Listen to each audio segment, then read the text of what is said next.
Hello and welcome to News by Standards. The Duke and Duchess of Cambridge have paid tribute to cancer campaigner, broadcaster and former teacher Dame Deborah James, who has died aged 40. They joined celebrities, politicians and people living with cancer in praising the inspirational and unfalteringly brave mother of two. She has been receiving end-of-life care for bowel cancer at home and had raised millions for cancer research. Dame Deborah's family said she was an amazing and an inspiration. They announced her death in a post on her Instagram page. "We are deeply saddened to announce the death of Dame Deborah James, the most amazing wife, daughter, sister, mummy," it said. She passed away peacefully surrounded by her family. Her family said Dame Deborah shared her experience of cancer to raise awareness, break down barriers, challenge taboos, and change the conversation around cancer. Even in her most challenging moments, her determination to raise money and awareness was inspiring. Writing on Twitter, Prince William and Catherine said Deborah was an inspirational and unfalteringly brave woman whose legacy will live on. The host of the BBC's You, Me and the Big C podcast was first diagnosed with bowel cancer in 2016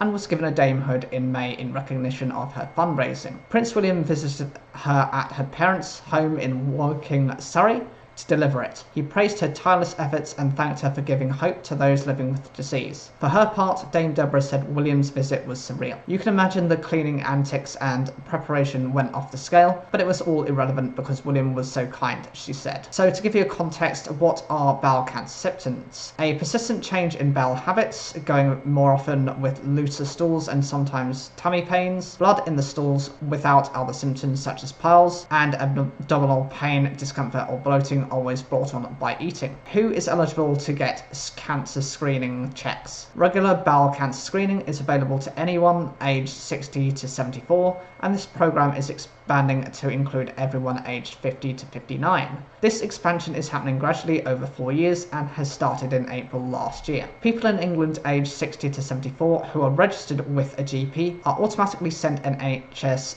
bowel cancer screening kit every 2 years. If you're outside this age group, you can still be aware of what bowel cancer symptoms are and visit your GP if you have any concerns. Dame Deborah had a no-nonsense approach to talking about cancer, having shared her experiences of treatment and daily life since her diagnosis in 2016. Signing off her final podcast in May, she said, "Check your poo. Come on, I can't leave on any other word apart from check your poo. I still have images of me dancing in poo outfits everywhere, so maybe I should leave on that final word, check your poo." A deputy head teacher, she started a cancer blog before writing for the Sun newspaper and becoming a BBC broadcaster. But on the 9th of May, she announced that she was no longer receiving active care and did not know how long she had left. "My body just can't continue anymore," she said in a post on Instagram. She also launched a new fund, Bowel Babe, to raise money for research into personalised medicine for cancer patients. It surpassed £1 million in less than 24 hours, smashing her initial goal of 250,000 and has now since raised almost 7 million. Genevieve Edwards, chief executive of Bowel Cancer UK, said the former teacher leaves a tremendous legacy behind. BBC News presenter George Alagaya, who is living with bowel cancer, recalled speaking to Dame Deborah at the Royal Marsden Hospital. He said the campaigner answered his questions about the symptoms he might experience with the illness. He was struck by Dame Deborah's sheer generosity, he said, and their chat was typical of what I now know she was capable of doing and did for so many others. Chef Rylan Riley became friends with Dame Deborah through his project Life Kitchen, which provides cookery lessons for people whose sense of taste has been affected by cancer treatments. Mr. Riley said she offered people hope. She would be that voice online that wasn't as scared as they were, and I think that really gave a lot of people a bit of comfort in a really difficult time, he said. The chef said Dame Deborah's frankness forged a connection with people that was necessary to push the cancer community forward and bring awareness. Lizzie Parry, who edited Dame Deborah's column in the Sun newspaper, said even in her final days, as she faced her death, my bonkers, beautiful and single-minded friend refused to stop. TV presenter Lorraine Kelly became emotional as she hosted a tribute to her on her ITV show earlier. She wore a pink jacket, the campaigner's favourite colour, and a t-shirt featuring the words "Rebellious Hope," which was her slogan. Kelly tweeted, "We all knew it was coming, but somehow I thought Deborah would bounce back like she always did. What a legacy she leaves behind."